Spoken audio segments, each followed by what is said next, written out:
Ever written the same function multiple times just to handle different types? There's a better way. A generic type parameter is a placeholder for types in TypeScript. Think of it as a variable, but for types instead of values. You define it using angle brackets with a capital letter like T, for example, a function identity that takes type T and returns type T. When you call this function, TypeScript figures out what T actually is based on what you pass in.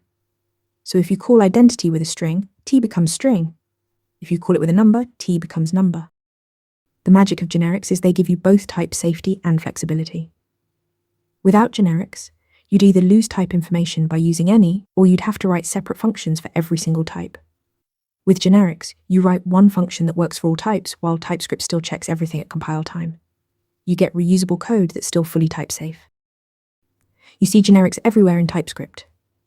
Arrays use array of T, so an array of numbers is array number. Promises use promise of T.